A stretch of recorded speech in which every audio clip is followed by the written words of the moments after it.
بسم اللہ الرحمن الرحیم. عزیز ساتھیوں، یاری مدد،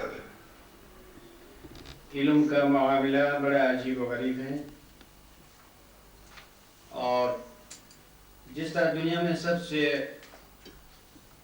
بڑی چیز اور اللہ کی سب سے بڑی نعمت علم ہے، اسی طرح علم سے متعلق جو باتیں ہیں یا علم کی جو خصوصیات ہیں وہ بھی بڑی عجیب و غریب ہیں. تو دنیا میں خدا نے جتنی مخلوقات پیدا کی ہیں ان میں سے کسی بھی مخلوق کا دائرہ اتنا وسیع نہیں ہے جتنا کہ دائرہ انسانیت وسیع ہے. مثال کے طور پر جو بے جان چیزیں ہیں وہ جمادات کہلاتی ہیں، اور ان کی بے جان ہونے کا مطلب یہ ہے کہ وہ اپنی جگہ سے سرک نہیں سکتی، ٹل نہیں سکتی، وہ بہت ہی محدود ہیں.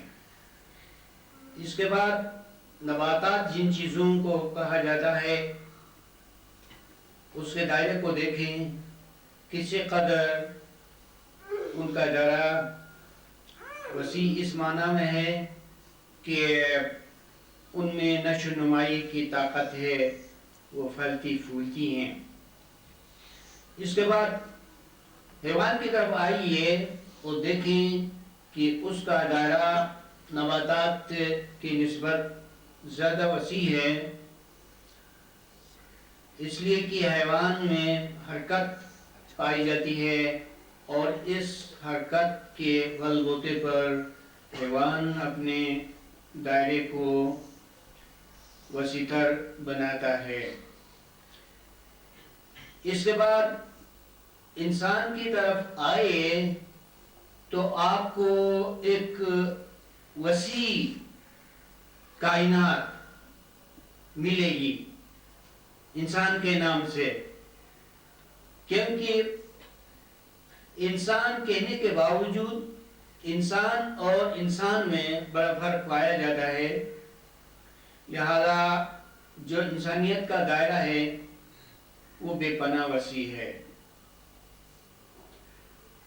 اس معنی میں کہ انسان کے اندر خدا نے جتنی قوتیں، صلاحیتیں ودیعت کی ہیں، اگر ان سے صحیح معنوں میں کام لیا جائے تو پھر دائرہ انسانیت کائنات کے برابر ہو جاتا ہے. تاہم کچھ انسان ایسے بھی ہیں جو اپنے دائرے کو وسیع تر نہیں کر سکتے ہیں، وہ تو حیوان کے درجے میں گرے ہوئے ہیں، اس لیے ان کا جو دائرہ ہے وہ بہت ہی محدود ہے. کہنے کا مقصد یہ ہے کہ علم جس نعمت کا نام ہے اس کو آپ سارے انسانوں کے سامنے لے جا کے دیکھیں تو اس علم شناسی میں سب لوگ یکساں نہیں ہو سکتے. کچھ لوگوں کے نزدیک علم جیسی نعمت کی کوئی قدر نہیں ہو سکے گی، حالانکہ وہی علم جو خدا کی نظر میں عظیم ہے، اعلیٰ ہے، عرفہ ہے، تو اس کی قدر و قیمت بہت سے لوگوں کے سامنے نہیں ہوگی. جیسے قرآن ہے، آپ جانتے ہیں کہ قرآن کیا ہے.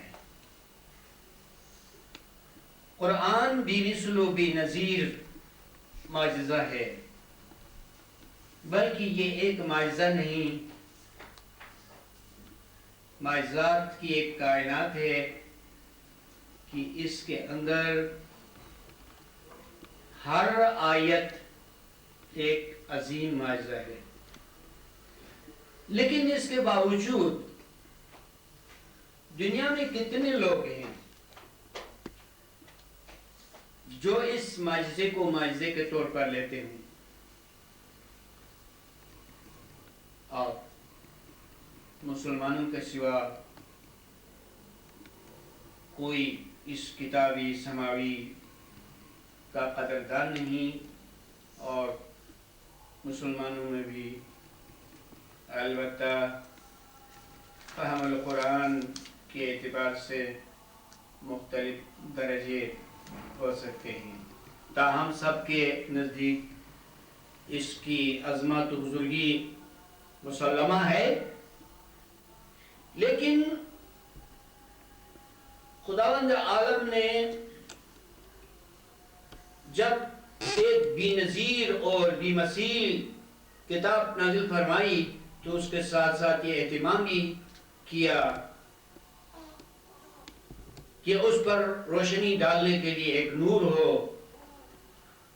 تو زندہ شخصیت میں خدا نے ایک نور کو رکھا جس کو اب ہم نور منزل کہتے ہیں۔ نور منزل کا مطلب وہ نور جو خدا کے نور سے نازل ہوا ہے۔ آج الحمدللہ اب ہم اسی خدمت قرآن سے وابستہ ہیں، اور خدمت قرآن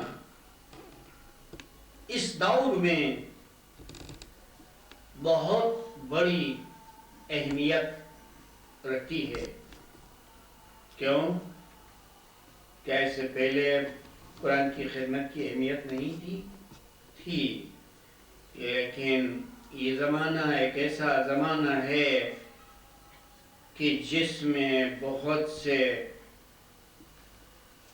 لوگ خدا سے اور دین سے راہی فرار اختیار کر رہے ہیں، بھاگ رہے ہیں۔ ایسے میں قرآن کی خدمت کی بہت بڑی اہمیت ہے، اور انشاءاللہ خدا کی نظر میں اس کا بہت بڑا اجر و صلہ ہوگا۔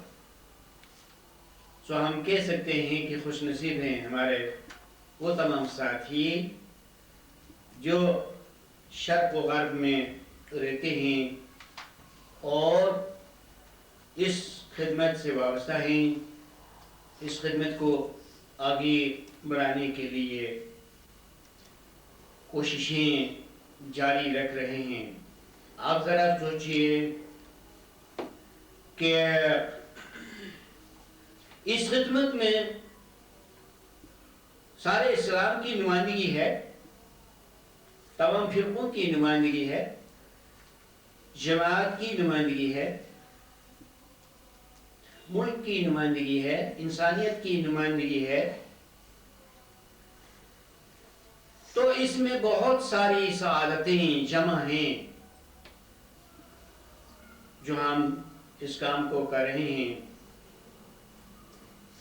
اگر ہمارا موضوع قرآن سے ہٹ کر ہوتا تو میں سمجھتا ہوں کہ وہ موضوع اور وہ خدمت اس سے بہت ہی چھوٹی ہوتی۔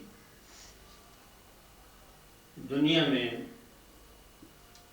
قرآن سے بڑھ کر کوئی کتاب نہیں، قرآنی علم سے بڑھ کر کوئی علم نہیں، لیکن خوش بختی ہے کہ اسی میں ہمارے دوسرے مقاصد بھی پورے ہو رہے ہیں۔ مثلا ہم چاہتے ہیں کہ امام کی کچھ خدمت کریں تو وہ اسی میں ہو رہی ہے۔ ہم چاہتے ہیں کہ جماعت کی کچھ خدمت کریں تو وہ اسی میں شامل ہے۔ اور ہم چاہتے ہیں کہ عروج شناسی کا کام ہو، تو وہ اسی میں ہے کہ قرآن سے باہر کوئی چیز نہیں، اور عجیب رحمت ہے رحمت والے کی، اور عجیب برکت ہے برکت والے کی اس کام میں کہ سارے مقاصد اس میں یکجا ہو گئے ہیں۔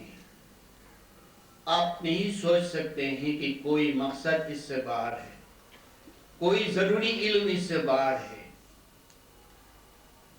تو اس لیے ایسا ہے کہ قرآن ایک ایسی جامع الجوامی کتاب ہے، اور قرآن کا موضوع ایسا جامع الجوامی موضوع ہے کہ اس موضوع سے کوئی چیز باہر نہیں، نہ خود شناسی کا موضوع باہر ہے، نہ امام شناسی کا، نہ خدا شناسی کا، اور نہ اسلام شناسی کا، دین شناسی کا، کوئی موضوع اس سے باہر نہیں ہے۔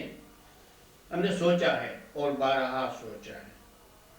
اس کے علاوہ شکر کا موقع ہے کہ شروع سے لے کر اب تک ہم نے جو کام کیا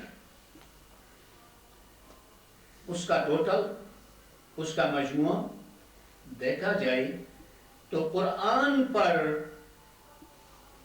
ہمیں سے حقیر انسان سے جو کام ہوا ہے وہ قابل قدر ہے، اور قرآن پر کام کرنے کا بھی فرق ہے۔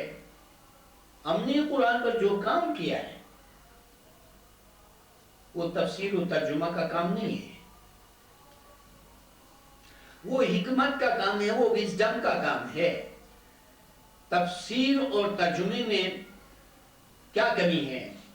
بہت سی تفاصیل ہیں، بے شمار ترجمے ہیں، اور آج دنیا میں، دنیا اسلام میں، دنیا علم و ادب میں قرآن کے ظاہری علوم پر جو کام ہوا ہے وہ بے پناہ ہے، وہ عظیم ہے، وہ بے حساب ہے، بے شمار ہے۔ لیکن قرآن کے باطنی پہلو پر، قرآن کے تاویلی پہلو پر، قرآن کے بیدوں پر اور قرآن کے اسرار پر جو کام ہونا چاہیے، تو وہ وقت کا ایک اہم تقاضا تھا، اور شاید اس میں خداوند کا کوئی راز ہے۔ وہ راز کچھ ایسا ہو سکتا ہے کہ کوئی روحانی انقلاب آ چکا ہوگا، کوئی قیامت صغریٰ یا کبریٰ برپا ہو چکی ہوگی، کوئی عظیم المرتبہ شخصیت دین میں تشریف لا چکی ہوگی، اسی کی بدولت، اسی کے صدقے سے، اسی کے خیرات سے یہ کام ہو رہا ہے، ورنہ اپنے آپ پر علمی اعتبار سے، ادبی اعتبار سے کیا بھروسہ ہے؟ جیسا کہ کسی نے کہا تھا کہ من آنم کی من دانم، میں وہی ہوں جس کو میں خود جانتا ہوں۔ تو یہ میری کمزوری اور بیمارگی کا اشارہ ہے، لیکن خدا کی رحمت، اس کی مہربانی، اس کی مصلحت، میں اس میں ایک طرح سے شکر گزاری کر رہا ہوں، خدا کے احسان کا ذکر کر رہا ہوں، اس کی مہربانی کا تذکرہ کر رہا ہوں، اور امام کی تائید کی بات کر رہا ہوں کہ مجھے برملا کہنا چاہیے کہ ہم امام کی پیداوار ہیں، اور امام کے باغ کی کوئی گھاس، کوئی بوٹی، کوئی چھوٹا سا پودا کہیے، تو ورنہ ہم از خود کچھ بھی نہیں. اس میں آپ کو توجہ دلانا بھی ہے کہ ہم نے مل کر جو کام کیا ہے وہ قابل قدر ہے. بے شک جیسا کہ ابھی میں نے کہا کہ سب انسان علم کو نہیں سمجھتے ہیں، حالانکہ شکل و صورت میں سب یکساں ہیں، لیکن علم شناسی، علم کی قدردانی بہت ہی مشکل ہے. آپ فقیر محمد صاحب ہنزائی کی کیوں تعریف کرتے ہیں؟ اس لیے تعریف کرتے ہیں کہ وہ علم کے بڑے قدردان ہیں. تو یہ قدردانی کس طرح ان کو حاصل ہوئی؟ ظاہر بات ہے کہ انہوں نے علوم کو پڑھا، مطالعہ کیا، اور فلسفے کی، حکمت کی کتابوں کو، تاویل کی کتابوں کو، اور اسلامی کتب کو، اسماعیلی کتب کو زیر مطالعہ رکھا، اور کرتے کرتے اپنے لیے آج یہ مقام انہوں نے حاصل کیا کہ وہ جانتے ہیں اور بڑے قدردان ہیں. بڑے قدردان ہیں اور جانتے ہیں کہ کون سا نکتہ ہے جو اہم ہے، اور کون سی بات ہے جو انقلابی ہے، اور کون سا راز ہے جو جدید ہے، اور کون سا مقام ہے جس میں ڈسکوری کی گئی ہے. یہ ساری باتیں وہ جانتے ہیں. اور میں یہ بھی بتاؤں کہ یہ نظام فطرت ہے کہ کسی بھی شخص کو، کام کرنے والے کو لوگ ہی آگے بڑھاتے ہیں، اس کو بناتے ہیں، اس کی تخلیق کرتے ہیں. میں نے بارہا یہ کہا ہے کہ نہ صرف استاد شاگرد کی تخلیق کرتا ہے، بلکہ ساتھ ہی ساتھ شاگرد بھی استاد کی تخلیق کرتا ہے. اور آج میں آپ کو بتانا چاہتا ہوں کہ میرے دوستوں میں یا شاگردوں میں اگر کوئی اگلی صف کی شخصیت ہے جس کے بارے میں مجھے یہ کہنا چاہیے کہ یہ شخصیت میری علمی تخلیق کر رہی ہے، تو وہ فقیر محمد ہنزائی ہیں. اور میں نے دیکھا شروع سے لے کر اب تک کہ ان کی بدولت مجھ میں علم آ گیا، مجھ میں شعور آ گیا، ہمت آئی، حوصلہ ملا. ورنہ میں اپنے بارے میں باور نہیں کرتا تھا کہ میں کچھ کام کر سکتا ہوں. تو یہ قانون فطرت ہے اور یہ ثبوت ہے کہ خدا نے بے نیازی نہیں رکھی ہے، انسان میں نیاز مندی ہے کہ یہ دو طرفہ کام چلتا ہے. اور پھر اسی کے ساتھ ساتھ یہ سب کے لیے اشارہ ہے کہ دوستوں کے بغیر دنیا میں کوئی شخص کچھ بھی نہیں کر سکتا ہے. کسی کو بگاڑنے والے بھی دوست ہوتے ہیں اور کسی کو بنانے والے بھی دوست ہی ہوتے ہیں. کسی مملکت، کسی حاکم، کسی منسٹر، کسی بادشاہ کی مثال لیجئے کہ اس کو سہارا دینے والے لوگ ہی ہوتے ہیں اور اس کو بگاڑنے والے بھی لوگ ہی ہوتے ہیں. تو لہذا اگر ہمارے یہاں کامیابی ہے تو کیا اس کامیابی کے اسباب وسائل نہیں ہیں؟ ہیں، اور وہ وسائل ہمارے دوست ہیں، ہمارے ساتھی ہیں. اور آج ہم امریکہ کے دوستوں کو کیوں نہ یاد کریں، اپنے مالداروں کو کیوں نہ یاد کریں، اور ان تمام حضرات کو جنہوں نے ہمیں حوصلہ دیا.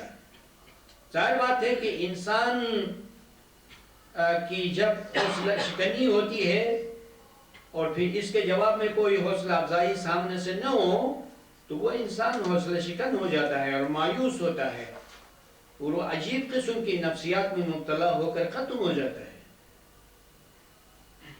تو دنیا میں اگر ایک طرف سے حوصلہ شکنی ہے تو دوسری طرف سے حوصلہ افزائی ہونی چاہیے. اور میرے معاملے میں ایسا ہی ہوا. تو آج ہمیں شکر کرنے کا موقع ہے کہ اتنی ساری کامیابی کتاب پر کتاب اور دورے پر دورے اور بہت کچھ یہ دوستوں کی بدولت ہے. تمام دوستوں کی مجموعی کوشش کی بدولت ہے. تو میں آپ کو توجہ دلانا چاہتا ہوں کہ آپ اس علم کی قدردانی کریں اور اس سے فائدہ اٹھائیں. یہ علم میرا دعویٰ ہے کہ امام کا ہے، اور امام کے بغیر کوئی کامیاب علم نہیں ہے. جو علم کامیاب ہو وہ امام کی طرف سے ہوتا ہے. آج آپ نے تحقیق کی ہے، ریسرچ کی ہے، دیکھا ہے ہمارے ان دوستوں میں بھی جو ویسٹ میں رہتے ہیں، امریکہ میں رہتے ہیں، لندن میں رہتے ہیں، کینیڈا میں رہتے ہیں، وہ بڑے دانشمند ہیں، وہ بہت پڑھے ہوئے ہیں، وہ کتابوں کو دیکھتے ہیں، جائزہ لیتے ہیں، پرکھتے ہیں. تو ان کی نگاہ میں یہ علم صحیح ہے، حقیقی ہے اور منطقی ہے. تبھی تو وہ اس علم کی قدردانی کرتے ہیں اور عملی طور پر تعاون کرتے ہیں. ورنہ کیسے ممکن ہے کہ اتنے سارے دوستوں کو تسلی ہو اور اتنی بڑی جمعیت مل کے کام کرے؟ کوئی بھی جعلی کام اتنی دیر تک نہیں چل سکتا سوائے کسی حقیقی کام کے، سوائے خداوند کی تائید کے، اس کی رحمت و مہربانی کے. تو ہمیں شکر کرنا ہے اس عظیم نعمت پر کہ کتابیں اور پھر ترجمے. اور جب کتابوں کے ترجمے ہوتے ہیں تو میں سمجھتا ہوں کہ ان کتابوں میں جان آ جاتی ہے اور صحیح معنوں میں یہ گلوبل سطح پر پھیل جاتی ہیں. اور کتابوں کے ساتھ ساتھ ہمارے دوست اسکالرز جن کو ہم کسی قدر جھجک کے ساتھ شاگرد کہہ سکتے ہیں، تو یہ بھی خداوند کی بہت بڑی عنایت ہے. آج جماعتی اداروں میں ہمارے دوست، ہمارے ساتھی، ہمارے رفقائی کار کام کر رہے ہیں. نائٹ سکولوں میں ہمارے عزیزان کام کر رہے ہیں، اور ہماری کتابیں اکثر و بیشتر وائزین اور ٹیچرز کے ہاتھوں میں ہیں، لائبریریوں میں ہیں. اور ہمارے جو مسلم برادرز ہیں ان کے ہاتھوں میں بھی یہ کتابیں جاتی ہیں. ہمیں فخر کے ساتھ اس خدمت کو اور مزید مستحکم کرنا ہے اور آگے بڑھانا ہے. اور یہاں جو جوان نسل ہے ان سے میری گزارش ہے، ان کے لیے یہ سنہری موقع ہے کہ وہ اس سے فائدہ اٹھائیں، کتابوں کا مطالعہ کریں، کیسٹوں کو سنیں، لیکچرز کو سنیں، حاضری دیں. تو ہر روز علم کا ایک حصہ ان کے دل و دماغ میں داخل ہو جائے گا. آج 4 سال، 5 سال اور 6-7 سال کے عرصے میں کسی بڑی مشقت کے بغیر، کسی خرچے کے بغیر وہ بڑے اسکالرز ہو جائیں گے. ان کے اندر علمی طور پر اتنا بڑا اعتماد آئے گا کہ وہ پرکھ سکیں گے کہ کوئی کیا کہنا چاہتا ہے اور کیا کہتا ہے اور کس حد تک کامیابی سے بات کرتا ہے. تو ان کے اندر ایک معیار قائم ہو جائے گا، کیسوٹی قائم ہو جائے گی. اس علم کا یہ خاصہ ہے، اس علم میں یہ خوبی ہے. تو پھر آپ کو عبادت میں بڑا اعتماد آئے گا، اور امام شناسی میں آپ محسوس کرتے ہوں گے کہ دیکھا جائے بڑا عجیب زمانہ ہے، بہت ہی عجیب زمانہ ہے. کہ علم کا قحط پڑ رہا ہے اور علم نہیں ملتا. کچھ خیرخواہ لوگ سرگردان ہیں. کیا کیا جائے؟ نئی نسل کے ذہن میں کس طرح دین کو، عقیدے کو بٹھایا جائے، کس طرح ایمان کے مقدس دامن سے ان کو وابستہ رکھا جائے.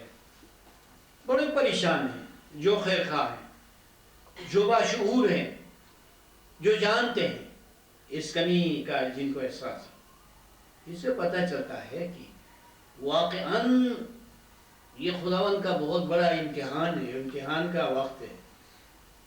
لیکن آپ بڑے آرام سے ایک ایسے باغ کے اندر ہیں کہ اس باغ میں ہر گنا پھل مہیا ہوتا ہے، ہر قسم کی روحانی عقلی نعمتیں مہیا ہوتی ہیں.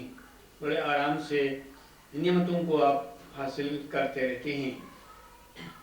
کہیں ایسا نہ ہو کہ آپ سمجھنے لگے کہ یہ نعمت ہر جگہ پر ہے، ہر شخص کو حاصل ہے.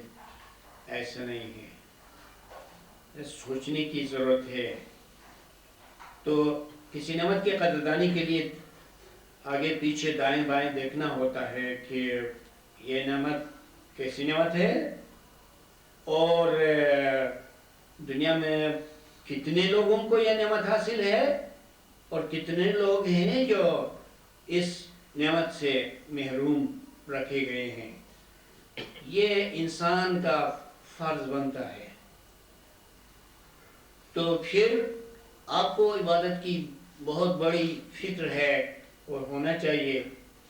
تو میں آپ کو توجہ دلاتا ہوں کہ جتنے عرصے آپ اس محفل میں بیٹھتے ہیں، علم کی باتوں کو سنتے ہیں، اتنے عرصے میں آپ ایک ایسی اعلیٰ سے اعلیٰ عبادت میں مصروف ہوتے ہیں کہ وہ عبادت بھی مثال ہے. کیا ہم باور نہیں کریں گے کہ علمی طور پر بھی عبادت ہے؟ اسلام میں عبادات کی کتنی قسمیں ہیں؟ آپ کبھی سوچیں.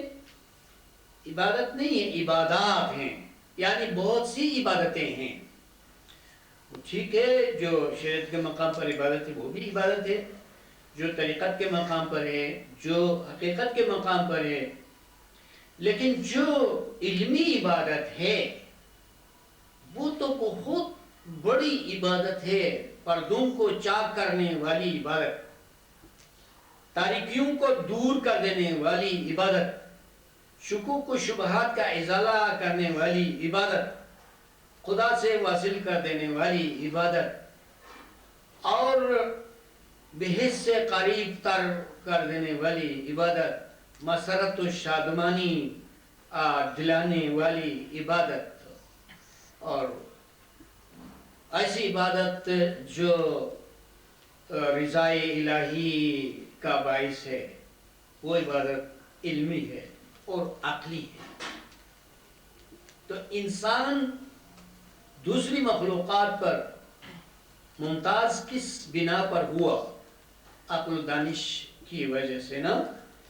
اور اگر ایسا ہے تو عقل و دانش کے لیے کون سی نعمت ہے، کون سی غذا ہے، کون سی عبادت ہے؟ عقل و دانش کے لیے من جملہ عبادات کے دو بڑے گروپ ہیں. روحانی، جس سے روح و خوشی حاصل ہوتی ہے، عقلانی. لیکن آپ اس بات کو بہت پہلے تحقیق کر چکے ہیں کہ عقل جو ہے انسان میں سب سے اعلیٰ ہے. لہذا جو خوراک عقل کی ہے وہ دیگر خوراکوں میں افضل و اعلیٰ کیوں نہ ہو. تو عقلی خوراک یہ ہوش مندوں کا کام ہے، داناؤں کا کام ہے. بہت سے آپ کے بھائیوں کو روحانی ترقی میں تاخیر ہوتی ہے. اس کی کیا وجہ ہے؟ کیا امام اپنے مریدوں کے معاملے میں بخالت سے کام لیتے ہیں؟ ایسا نہیں. پھر کیا وجہ ہے؟ علم کی کمی کی وجہ سے روحانی ترقی نہیں ہوتی ہے. روحانی ترقی ایک سنگین بوجھ ہے، اس کو علم سہار سکتا ہے۔ علم کے وسیلے سے روحانی ترقی کا بوجھ اٹھایا جا سکتا ہے۔ آپ کی پیروں کی ترقی کیوں ہوئی؟ ان کے پاس علم تھا۔ آپ کو حضرت مولانا امام سلطان محمد شاہ صلوات اللہ علیہ کی ارشادات یاد ہیں؟ تو امام فلسفے کے حوالے سے بات کرتے ہیں کہ فلان پیر نے فلسفہ بہت پڑھا تھا۔ آپ بھی دین کا فلسفہ پڑھیں گے تو فرشتہ ہو جائیں گے۔ کیا یہ امام کی طرف سے تصدیق و توثیق نہیں ہے کہ علم ہی وہ چیز ہے جس سے کوئی فرشتہ ہو سکتا ہے؟ تو فرشتہ ہونے کی کیا معنی؟ فرشتہ ہونے کے معنی ہے روحانی ترقی، بہت ترقی، بہت ہی ترقی۔ اور فرشتہ ایک نام ہے، لیکن نہیں بتایا گیا کہ کتنا بڑا فرشتہ، کیونکہ فرشتوں میں بڑے بھی ہیں چھوٹے بھی ہیں۔ آپ اتنے بڑے فرشتے بھی ہیں کہ ان کو خدا کہا جا سکتا ہے۔ وَجَاءَ رَبُّكَ وَالْمَلَكُ صَفًّا صَفًّا۔ آپ اس آیت کی تاویل میں جائیں گے تو بڑا تعجب ہوگا کہ خدا کا آنا اور فرشتوں کا آنا ایک ساتھ کیوں ہے، اور صفًا صفًا کی آپ وضاحت کریں گے تو روحانی طور پر اس میں خدا کے اور فرشتوں کے ایک ہو کر آنے کی بات ہے، تو اس میں صرف ایک کے آنے کی بات ہے۔ ایک کوئی آئے گا اس آیت کے مطابق قیامت کے دن، وہی بہت سارے فرشتوں کا مجموعہ ہوگا اور وہی خدا ہوگا۔ آپ اس آیت کو جو بہت ہی مختصر ہے نوٹ کر لیں کہ فرصت میں فراغت میں ہم سے مزید جواب بھی طلب کریں کہ وَجَاءَ رَبُّكَ وَالْمَلَكُ صَفًّا صَفًّا۔ تو اس میں فرشتوں کے خدا کے ایک ہی صف میں آ کر ایک ہونے اور ایک دکھائی دینے کا اشارہ ہے۔ تو اس سے پتہ چلا کہ فرشتہ جو لفظ ہے وہ بہت بڑا لفظ ہے، وہ بہت بڑا لفظ ہے، وہ بہت بڑا لفظ ہے۔ تو آپ کو اس سلسلے میں دوسری علمی بات، چونکہ آپ کو علمی باتوں سے زیادہ دلچسپی ہے، ایک اشارہ کروں، توجہ دلاؤں کہ ایک مقام ہے قرآن میں جس میں مفسرین کے درمیان اختلاف پایا جاتا ہے۔ کچھ حضرات کہتے ہیں کہ یہ جبرائیل کی بات ہے، کچھ حضرات کہتے ہیں کہ یہ اللہ کے دیدار کی بات ہے، کہ آن حضرت کو معراج کے موقع پر ایک دیدار ہوا تھا ایک ہستی کا، تو اس ہستی کے بارے میں اختلاف ہے۔ آیت کچھ اس طرح سے ہے کہ یہ دونوں باتوں کو کور کر رہی ہے،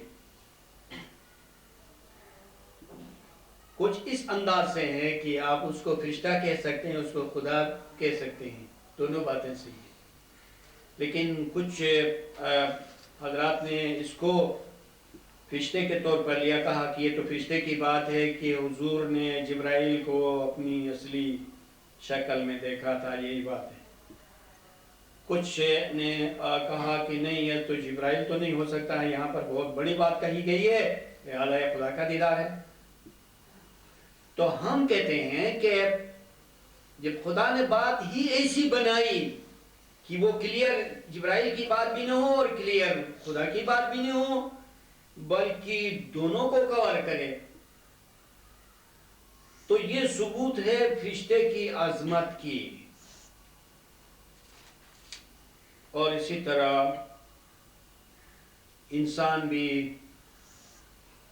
اس مرتبے سے جہاں ملتا ہے، ایک ایسی وحدانیت، ایک ایسی یونٹی ہے کہ جس میں جن، انس، فرشتہ اور حضرت رب ان سب کی وحدت ہوتی ہے، اور اسی کو مونو ریئلٹی کہا جاتا ہے۔ میں نے جن کے لفظ کو کہا تو آپ کو ریئلائز کرنا ہوگا کہ جن دو قسم کے ہیں، جس طرح انسان دو قسم کے ہیں۔ انسان لفظ پتہ نہیں چلتا ہے کہ یہ اچھوں کے لیے ہے یا بروں کے لیے، کہ دونوں کو کور کرتا ہے یہ لفظ انسان، اس میں اچھے بھی ہیں برے بھی ہیں۔ اس طرح جن بھی مشترک ہے، اچھے جنات اور برے جنات کے درمیان۔ جو اچھے جنات ہیں وہ فرشتے ہیں، تو فرشتے اور اچھے جنات اور انسان اور حضرت رب کا ظہور جہاں مونو ریئلٹی ہے اس میں ایک ہو جاتا ہے۔ اور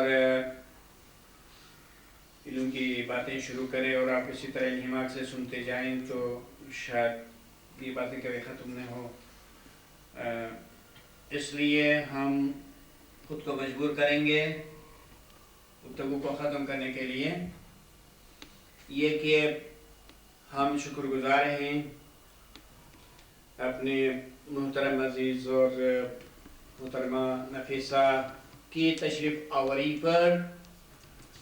یقیناً جیسا کہ کہا گیا ان کی فیملی کی بہت بڑی خدمات ہیں، یا علم کے بڑے قدردان ہیں، اور آپ نے دیکھا کہ عملدار رہنے کا کیا فائدہ ہوتا ہے، کیسے دعا کے عمدہ اور بہت ہی سلجھے ہوئے الفاظ استعمال ہوئے اور کتنی اچھی باتیں کی، اور ہر لفظ ایک گوہر تھا۔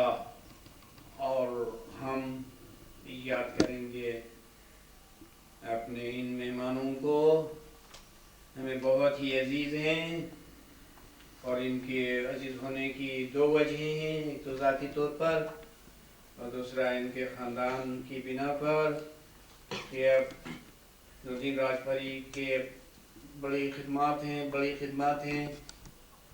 اور آج ہم امریکہ کے دوستوں کو سر یاد کریں گے، کینیڈا کے دوستوں کو یاد کریں گے، لندن کے دوستوں کو یاد کریں گے، اور اس کے علاوہ یہاں ایسٹ میں اپنی برانچ میں جتنے عملداران اور ممبران ہیں ان کو بھی یاد کریں گے، جو آج حاضر نہیں ہو سکے ہیں ان کو بھی یاد کریں گے، کہ یہاں جو محبت ہوتی ہے بہت ہی خالص ہوتی ہے۔ محبت کیوں ہوتی ہے؟ ہم اس علم کی وجہ سے یعنی توحید کے قریب ہوتے ہیں، اور اس کے زیر اثر اس یونٹی کی وجہ سے، اس یگانگات کے سبب سے ہم ایک دوسرے کو چاہتے ہیں۔ یہ علم ہم کو جوڑتا ہے، اس میں حرارت ہے، ہم گویا کہ سونے کے ٹکڑے ہیں، اور علم ایک آتش ہے، ایک نور ہے۔ اس نور کی حرارت سے ہم پگھلتے ہیں اور ہم ایک ہو جاتے ہیں، اور اتفاق سے اگر سونے کے کچھ ٹکڑے ہیں تو کیا ہوا، ان کی خاصیت ایک ہے، ان کا وجود ایک ہے، ان کی قیمت ایک جیسی ہے، لہذا وہ موقع پر ٹکڑے پگھل کر بڑی آسانی سے ایک ہو سکتے ہیں۔ بالکل اس طرح سے ہم مومنین ہیں، میں کے روحانی فرزند، اور ازل میں ہم نفس واحدہ کی طرح جسٹ ون سول کی طرح تھے، اور اب بھی اگر ازل کا مشاہدہ کریں، ازل کوئی یعنی ماضی کا ماضی نہیں ہے، وہ ایک میریکل ہے، اس میریکل کو دیکھیں تو ہم وہاں پر ایک ہیں، لیکن اجسام کی وجہ سے ہم الگ الگ ہیں، پھر بھی ہمارے اندر یونٹی کی طرف ہے، اور اس کی وجہ سے ہم ایک دوسرے کو چاہتے ہیں۔ یہ چاہنا جو ہے وہ وحدت کی وجہ سے، یونیفیکیشن کے لیے ہے، ایک ہونے کے لیے ہے، اور کل ہم جب ان جسموں کو چھوڑیں گے تو ہم ایک ہو جائیں گے سونے کے ٹکڑوں کی طرح، یا اس سیماب کی طرح. سیماب کو کیا کہتے ہیں؟ ایک کہ وہ سلور کا پانی ہے، وہ کسی برتن میں رکھیں تو اس کے بلبلے ہو جاتے ہیں، الگ ہو جاتے ہیں، اور ذرا ہلائے تو ایک دم سے ایک ہو جاتا ہے. تو دنیا میں بہت سی چیزیں ہیں جو ایک ہو جاتی ہیں. دودھ کے ساتھ دودھ مل جاتا ہے، پانی کے ساتھ پانی مل جاتا ہے، اور ہوا کے ساتھ ہوا مل جاتی ہے، اور آگ کے ساتھ آگ مل جاتی ہے، سونے کے ساتھ سونا مل جاتا ہے، اور روح کے ساتھ روح مل جاتی ہے. لیکن وہ روحیں ملتی ہیں جو ایمانی ہیں، حیوانی روح نہیں مل سکتی ہے، اس کا الگ ٹھکانہ ہے. اور جو متضاد روحیں ہیں، مخالفین کی روحیں، وہ پیوریفیکیشن کے بغیر نہیں مل سکتی ہیں. مطلب یہ ہے کہ ہم شکر گزار ہیں اور امام کے عشق کے تحت ہم ایک دوسرے کو چاہتے ہیں، اور جب کامیابی ہوتی ہے تو ہم ایک دوسرے کو اور زیادہ چاہتے ہیں. جس طرح آپ دیکھتے ہیں کسی کھیل کے میدان میں جب کوئی پارٹی فاتح ہو جاتی ہے، کوئی ٹیم جیت جاتی ہے، تو وہ افراد، وہ ٹیم والے اس قدر ایک دوسرے کو چاہتے ہیں کہ جس کی مثال نہیں ملتی ہے، اور کسی ایک کو سروں پر اٹھاتے ہیں، کندھوں پر اٹھاتے ہیں. حالانکہ دنیا کی مثال ہے اور بہت چھوٹی مثال ہے. اور اگر کل قیامت کے دن ہمارا کوئی کارنامہ بن جائے اور اس کائنات میں قرآن کی وجہ سے کوئی کمپریزن ہو جائے اور خداوند عالم فارغ ہے، تو اس کا تو یہی کام ہے، دیکھنا، جج کرنا، فیصلہ کرنا، اور کمپیئر کرنا، اجر و صلہ دینا اور انعام دینا. خدا کا کام تو یہی ہے اور دوسرے کام نہیں ہے آخرت کے دن. اور انشاءاللہ اس خدمت کی بنا پر آپ کا ہمارا اس مقدس قرآن کی خدمت کی وجہ سے کوئی کارنامہ قائم ہونے والا ہے، اور اس میں ہم سرفراز ہو جائیں گے، شادمان ہو جائیں گے، سرخرو ہو جائیں گے، اور ہمیں بہت سے لوگ رشک کی نگاہوں سے دیکھیں گے، کہنے لگیں گے کہ ہم دنیا میں ان لوگوں کو حقیر سمجھتے تھے، بہت ہی کمتر سمجھتے تھے، لا علم، مشرک اور کافر گردانتے تھے. تو آج ہماری توقع کے خلاف یہ کیسا ہوا؟ ان کو تعجب ہوگا. یہ سب کچھ امام کی رحمت کی وجہ سے، وہاں کی سرخروئی، سربلندی، نیک نامی، کامیابی، اور پھر روحانی سلطنت، اور بہت کچھ. انہی امیدوں کے ساتھ ہمیں زندہ رہنا ہے اور کام کرنا ہے. اور جیسا کہ آپ کو علم ہے کہ امام کی خوشنودی ایک پرائیویٹ ادارے سے اتنی خوشنودی، اس قدر امام کا راضی ہونا کون توقع کر سکتا تھا؟ الحمدللہ یہ آپ کے خلوص نیت کی برکت ہے، اور زیادہ کوشاں رہیں اور زیادہ علم کو حاصل کریں، اپنے خاندانوں میں اس علم کو منتقل کریں، اور ہمت سے، خوشی سے اور خوش خلقی سے، عاجزی سے اس علم کو پک اپ کریں. مبارک ہو آپ کو یہ ساری کامیابی، اور یہ کتابوں کی نقاب